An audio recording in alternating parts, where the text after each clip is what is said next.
अस्सलामु अलैकुम वरहमतुल्लाहि वबरकातुहू। बिस्मिल्लाहिर्रहमानिर्रहीम। नहमदुहु व नुसल्ली अला रसूलिहिल करीम व अला आलिहि व अस्हाबिहि अजमईन, अम्मा बाद। मोहतरम भाइयों, बुज़ुर्गों, दोस्तों, कल हमने अपने चैनल पे वीडियो अपलोड किया था कि अल्हम्दुलिल्लाह कौम के बहुत सारे बच्चों ने नीट का एग्ज़ाम पास किया। बहुत सारे बच्चे वो हैं जिनको कम मार्क्स मिले, कम नंबर्स मिले। पहले तो ये तमाम जो बच्चे हैं जिनको कम मार्क्स मिले, कम नंबर मिले, मेरा एक वीडियो है जो मैंने हमारे मामूज़ाद भाई के साथ में शूट किया हुआ है। जब उनका नीट पास हो गए थे वो,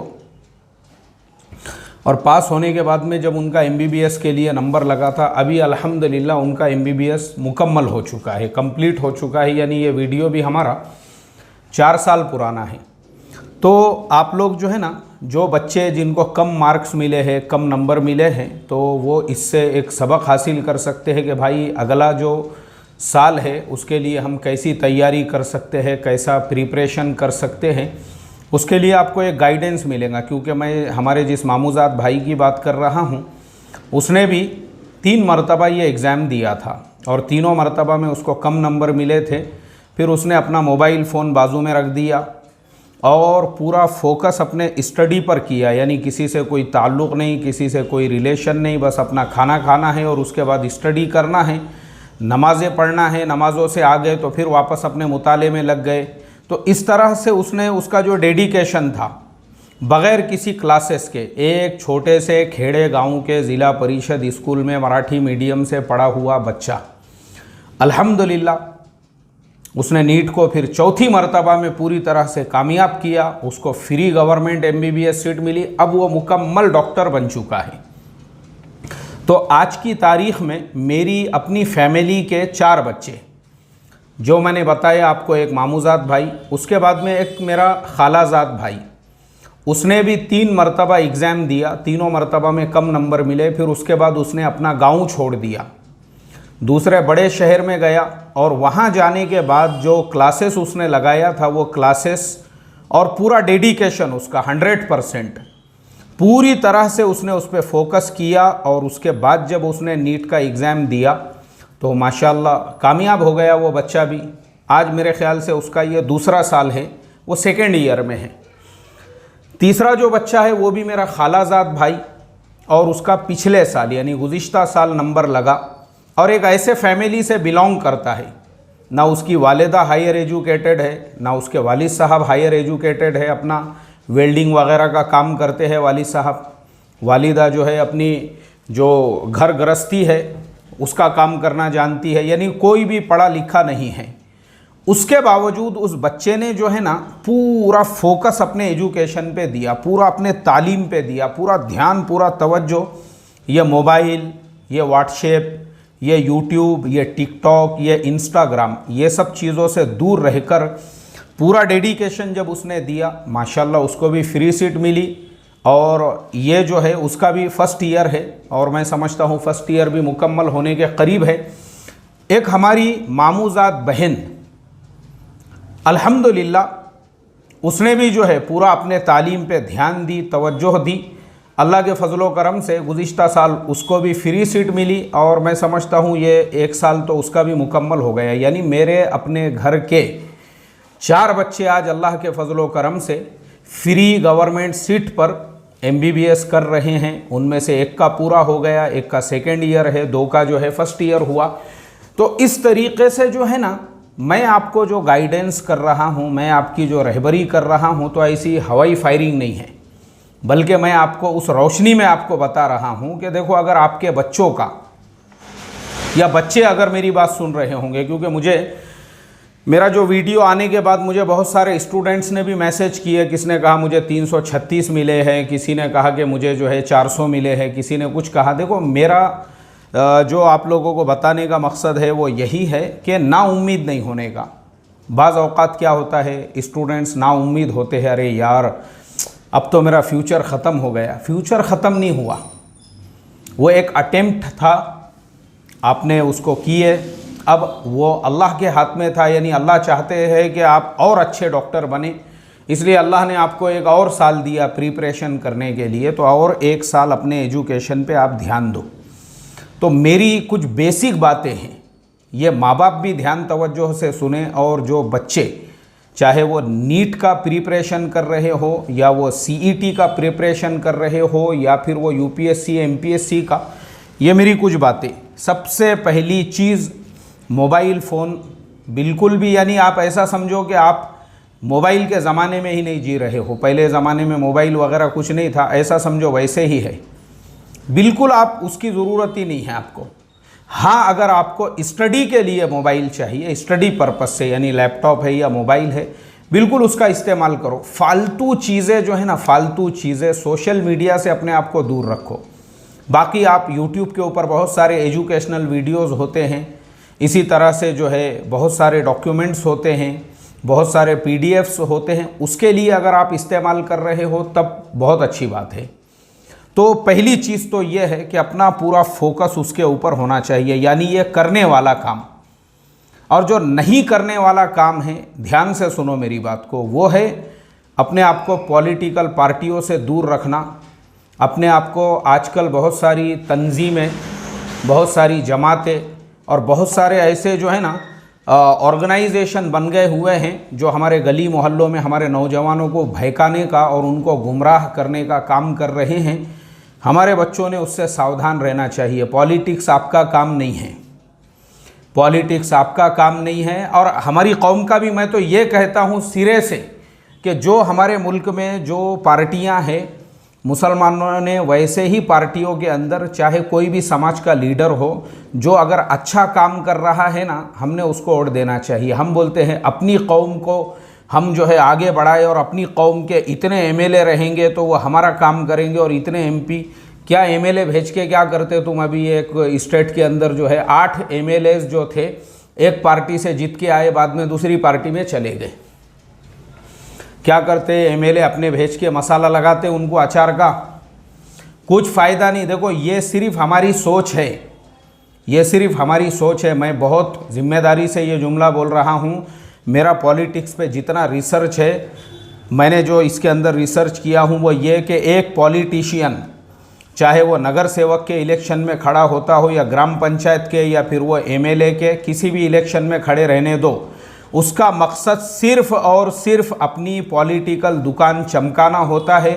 आज मैं नगर सेवक बन गया, आज बाद में वो ये फ़िक्र में लग जाता मैं नगर अध्यक्ष कैसे बनूं, मैं पार्टी का ज़िला अध्यक्ष कैसे बनूं, मुझे एमएलए का टिकट। वो सिर्फ अपने प्रोग्रेस के अंदर। और ये जो एड़े बागड़े, दीवाने, हावले बावले जो लोग रहते ना, अरे अपने आदमी को आगे बढ़ाओ यार, उसको बढ़ाओ, एमएलए बनाओ, उसको नगर सेवक बनाओ, उसको एमपी बनाओ। तुम्हारे हाथ में कुछ नहीं आता सिवाय होटलों के टेबलों के। तुम कल भी होटल के टेबलों पर थे, आज भी होटलों के टेबल पर है। मैं गारंटीड बोलता हूँ, जो हमारी कौम के अच्छे इंजीनियर थे वो बर्बाद हो गए पॉलिटिक्स के चक्कर में, जो अच्छे डॉक्टर्स थे वो बर्बाद हो गए पॉलिटिक्स के चक्कर में, जो अच्छे बिजनेसमैन थे, जो उनकी एनर्जी, कुछ नहीं कर सकते तुम पॉलिटिक्स में आके। मैं तुमको लिख के दे सकता हूँ, ये जितनी इनकलाबी बातें रहती ना, कुछ नहीं कर सकते तुम, कुछ नहीं, सिवाय तुम अपनी एनर्जी बर्बाद करने के और अपना फ्यूचर बर्बाद करने के और कौम का फ्यूचर।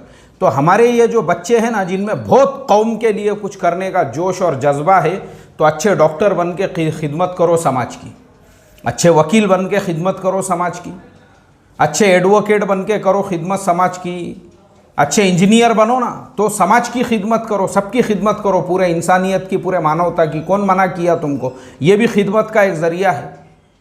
अब हमारे जो है इतने इतने टिड्डे, इतने उनको भी जो है पॉलिटिक्स का शौक़, उनको भी सब मालूम है एरिया में कौन अगले इलेक्शन में खड़े रहने वाला, ये एमएलए के बारे।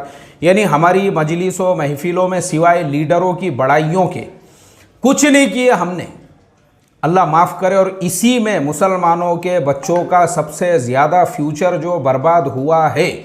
अभी मैं हैदराबाद के एक नौजवान का वीडियो देख रहा था, जिसको पुलिस ने मना की थी एक एरिया में आने के लिए, वो फिर भी वो एरिया में गए, और उसके बदन पर जो है ना, मैं हमेशा 35 किलो बोलता हूँ, उसके आंग पे 35 किलो भी गोश्त नहीं होगा, उसके आंग पे 30 किलो भी गोश्त होगा, वो भी मुश्किल से उसके पैजामे कुर्ते के वज़न के साथ में।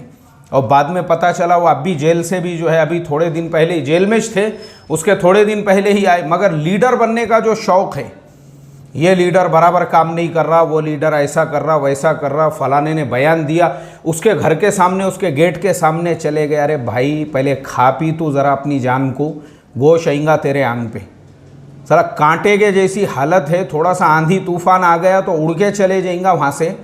उसके बावजूद देखो उसको, और पुलिस वाले खींच के ले जा रहे। वो वीडियो भी जो है सोशल मीडिया पे आया, जलील व खार करके, और पुलिस वाले बोल रहे भी तुझे बोले थे ना हमने ये एरिया में आना नहीं, क्यों आया रे? बोले तू क्या ज़रूरत थी तुझे, मुझे बताओ ना, आप जलील होने की क्या ज़रूरत, कौन बोला भाई तुमको लीडर बनने का? मुसलमानों के नौजवानों की सबसे ज़्यादा एनर्जी जो बर्बाद हो रही है लीडर बनने के शौक़ में, लीडर बनने का है, लीडर बनने का है, ये पार्टी वो पार्टी वो पार्टी, ये चक्करों में तुम सिर्फ अपनी ज़िंदगी, मैं बोल रहा हूँ ना, जो बने बनाए हुए थे वो बर्बाद हो गए, वो बर्बाद, कुछ नहीं कर सकते तुम, कोई इनकलाब नहीं ला सकते पॉलिटिक्स के ज़रिए से। बहुत तुमको शौक़ है ना कौम के समाज के लिए कुछ करने का, तो अच्छे डॉक्टर बन के ये बन के करो तुम, तो जलील हो रहे वहाँ पे, जलील हो रहे। मुझे बताओ उसी की जगह पे अगर, तो ये हमारे नौजवानों का हाल है, अल्लाह हिफाजत फरमाए। तो मेरी माँ बाप से रिक्वेस्ट है, ये माँ बाप जो अपने घरों में सियासत की पॉलिटिक्स की बातें करते हैं ना, गलत बात है, ये बिल्कुल नहीं करना चाहिए। ये हम जो अपने घरों में करते हैं, ये इसकी बड़ाई, ये लीडर की बड़ाई, फुलाने के शादी में जाके आ गए थे, वहाँ पे फुकट में खाने को मिल गया इसको, अब घर में आके बच्चों के सामने, बीवी के सामने और सारे घर के जो है लोगों के सामने उसी की बड़ाई। हाँ मैं गया था और शादी में गोश्त एक नंबर था, गोश्त एक नंबर था, बोले गोश्त एक नंबर था, क्या खिलाया, पेट भर के खिलाया बोले सबको, उन्होंने एक एक लेग पीस दिए थे हर हर मेहमान को। यानी ये डकले ने ज़िंदगी में कभी खाया नहीं था। जो बड़ाइयाँ बयान हो रही है, क्या शादी हुई, बोले एक नंबर खा, वो दाढ़ में से निकल रहे नहीं, फुसड़े बराबर, ऐसा उसको पूरा चुमटे से निकालना पड़ रहा, तीते धस्या धसा के आगे हुए है शादी में का फुकट का खा के, एक नंबर शादी थी। बोले क्या खर्चा करा, बोले सेठ ने, फुलाने हाजी साहब ने। यानी ये जो अजमत हमारे दिलों में होती है ना, वही हमारे बच्चों के अंदर मुंतकिल होती है और बच्चे वही लेकर जाते हैं। घर में अगर हमारे तालीम की बात हो रही है, एजुकेशन की बात हो रही है, तो बच्चों के जहन पर, बच्चों के माइंड पर फिर उसका इफ़ेक्ट पड़ता है। वो चीज़ें बच्चों के अंदर मुंतकिल होती हैं, वही चीज़ें जो है बच्चे लेकर आगे बढ़ते हैं। अभी मैं आपको उसकी एक मिसाल देता हूँ। मेरे दोनों बेटे आईटी में काम करते, लेकिन अक्सर हमारे घर में, मैं मौलाना यूनुस साहब रहमतुल्लाह अलैह ये फरमाते थे, हज़रत जी मौलाना यूसुफ साहब रहमतुल्लाह अलैह ये फरमाते थे। ये बातें जब होती है, अभी 2 रोज़ पहले मेरे छोटे फर्जंद जो एक कंपनी में जो है टीम लीडर है, उनको लेक्चर देने का मौका मिला। उन्होंने वहाँ पे भी वही लोगों के सामने बताई, हमारे मौलाना यूनुस साहब रहमतुल्लाह अलैह ये फरमाते थे। यानी आ गया उनकी ज़ुबान के ऊपर। क्यों आया? क्योंकि जो मुज़ाकरे आपके घरों में चलेंगे ना, तो वही लोगों के सामने आपकी ज़ुबान पे, आपकी औलादों की भी ज़ुबान पे वो निकलेंगे। और पॉलिटिक्स की बातें होंगी ना, तो वो बच्चा पुणे जैसे शहर में आके किसी कंपनी में जॉब भी कर रहा है, उसका ध्यान पूरा अपने गांव में रहेगा। और ये मैं आपको रियलिटी बता रहा हूँ, दुबई में जॉब करने वाला अपनी जॉब छोड़ के अपने महल्ले के पॉलिटिक्स के लिए वापस आ गया, और मेरी मुलाकात हुई उससे। तो मेरे को बोलने लगा वो, मैं बोला यार दुबई में अच्छे थे तुम, आ गए यहाँ पे, दिल नहीं लग रहा था बोले मेरा वहाँ, अपने वहाँ पे नगर परिषद के इलेक्शन है ना, तो अपने रफ़ीक भाई जो है फुलाने पार्टी से, शफीक भाई फुलाने पार्टी से, मैं आ गया। बोले आप ज़रा इलेक्शन में मज़ा करेंगे, बोले ज़रा देखेंगे ना इलेक्शन का रिज़ल्ट, वो होने के बाद फिर देखता बोले मैं दुबई जाने का। ये हमारा झोपड़पट्टीपन है। लोग दुबई जा रहे हैं, इंडिया से जो है 1,70,00,000 लोग माइग्रेंट हो गए, जिसमें से कम 70 लाख लोग जो है वो यूएई और अरब मुल्कों के अंदर चले गए। वहाँ जाके वो लोग जो है घर बसाने के इसमें रहिए, वहाँ की अच्छी ज़िंदगी छोड़ के, क्योंकि इसको आदत पड़ी हुई है ना बदबू सूंघने की, इसको आदत पड़ गई हुई है गटरों में रेंगने की। अब वहाँ तो वो सुअरों के झुंड के झुंड इसको नज़र नहीं आ रहे होंगे, वहाँ पे वो गटर नाली का पानी पूरा रोड पे रास्ते पे बह रहा है, बदबू पूरी जो है, बगैर नहाए हुए लोग, ये इस तरह की गंदगी गिलाजत में रहने की आदत, वहाँ दिल नहीं लग रहा था उसका, वो छोड़ के यहाँ के पॉलिटिक्स के। तो ये बर्बादी है, बर्बादी। तो मेरी आखिरी में रिक्वेस्ट और दरख्वास्त, 2 चीज़ें मैंने बताया हूँ, 2 चीज़ें। देखो तुम्हारी ज़िंदगी जो है ना तुम्हारे हाथ में है, तुमको जो है ना, जो फैसला लेना है अपनी ज़िंदगी के बारे में, ये तुम्हारी टर्निंग पॉइंट की उम्र होती है 10वीं के बाद और 11वीं के बाद और 12। जो फैसला तुम लेते हो ना, वो तुम्हारे पूरे ज़िंदगी के ऊपर उसका इन्हिसार होता है। मैं आज जो यहाँ पे बैठा हुआ हूँ, मैंने आज से 20 साल पहले इसके बारे में सोचा था कि भाई अपने को जो है ना, अपनी लाइफ गटरों में और नालियों में और डुक्करों के बीच में और कुत्तों के बीच में और जंगली जाहिल लोगों के बीच में अपने को अपनी ज़िंदगी नहीं बसर करना है। अपने को अपनी लाइफ में अगर कुछ प्रोग्रेस करना है तो अभी से अपने को सोचना पड़ेगा, तब जाके अपन उस जगह पे पहुंच सकते हैं। ऐसे ही आप अभी जो फैसला लोगे, अभी आपको अपनी ज़िंदगी, जो मैंने कहा ना, करने का काम जितनी स्टडी करोगे तुमको दुनिया की कोई ताकत नीट कामयाब करने से नहीं रोक सकती है, कोई भी ताकत।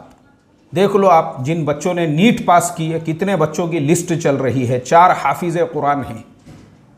एक बच्ची जो है माशाल्लाह वो गरीब की बेटी है। और यहाँ हमारे जो मेरे स्टूडेंट के जो भाई है और मेरे दोस्त के जो फर्जंद है, वो बच्चा कामयाब हो गया, जहाँ चाहे वो वहाँ पे एडमिशन ले सकते, कोई नहीं रोक सकता। सिर्फ ये है डेडिकेशन। तो ये करने का काम है। और नहीं करने का काम क्या है? वो है पॉलिटिकल पार्टियों से दूर रहो। ऐसे ऑर्गेनाइजेशंस और उनकी मीटिंगें, गली गली मोहल्ले में जो मीटिंगें हो रही है और उसमें मुसलमानों पे बहुत जुल्म हो रहा है, ये 1 नंबर के झूठे हैं।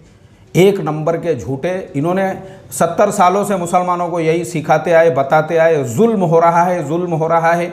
इसके नाम पे इनकी ढेरियाँ ऐसी बड़ी बड़ी हो गई हुई है, इसी ज़मीन को टच हो रही है। और कौम के प्रोग्रेस को रोक दिए इन्होंने। अगर ये यही बोलते थे कि देखो भारत इतना बड़ा देश है, इस मुल्क में तुम्हारे लिए हज़ारों अपॉर्चुनिटीज़ है, अच्छे से अच्छा एजुकेशन हासिल करो, देश के विकास का तुम हिस्सा बनो, जो मुख्य धारा है उसके अंदर आओ। इन्होंने आने नहीं दिए मुसलमानों को। ये देश के भी और मुसलमानों के भी सबसे बड़े दुश्मन हैं, जो हमारे गलियों में, हमारे मोहल्लों में इन्होंने अपनी टपरियां लगाई हुई है और हमारे नौजवानों का ब्रेन वॉश करके इनकी वजह से नौजवानों की मानसिकता जो है वो ये हो रही है। बिल्कुल इनको अवॉइड करो। कोई अगर तुम्हारे सामने बोले भी ना जुल्म हो रहा है, ऐसा हो रहा है, वैसा, बोलना भाई ये जो है ना, ये सब बातें मेरे सामने बयान नहीं करने का। क्योंकि ये सब बातें आपके सामने कौन लाएंगे? जो आपको रास्ते से हटाने वाले हैं, ये लेकर आएंगे आपके सामने। तो आपको अपना पूरा डेडिकेशन अपने, बोलना भाई मैं एक तालिबे इल्म हूँ, मेरे सामने ये चीज़ें नहीं, मुझे मेरे एजुकेशन पे फोकस देना है। तो देखो आपको अभी फ़ैसला लेना है। आपका एक गलत फ़ैसला आपकी ज़िंदगी बर्बाद कर सकता है, और आपका ये सही फ़ैसला आपको नीट कामयाब करा के MBBS MD MS डॉक्टर बना सकता है, अच्छा एडवोकेट, अच्छा लॉयर बना सकता है, अच्छा इंजीनियर बना सकता है, अच्छा जो है आपको IT इंजीनियर बना सकता है, अच्छा डेवलपर या अच्छा टेस्टर बना सकता है, आपको जो है ना देश की खिदमत करने वाला एक अच्छा नागरिक बना सकता है। ये दो चीज़ें मैंने बताया हूँ, करने की और नहीं करने की। बस अब आपको और आपके जो वालिदैन सुन रहे हैं वो अपने बच्चों पे ये तमाम बातों को लेकर ध्यान दो। अल्लाह हम तमाम को अमल की तौफीक अता फ़रमाए। अस्सलामु अलैकुम व रहमतुल्लाहि व बरकातुहू।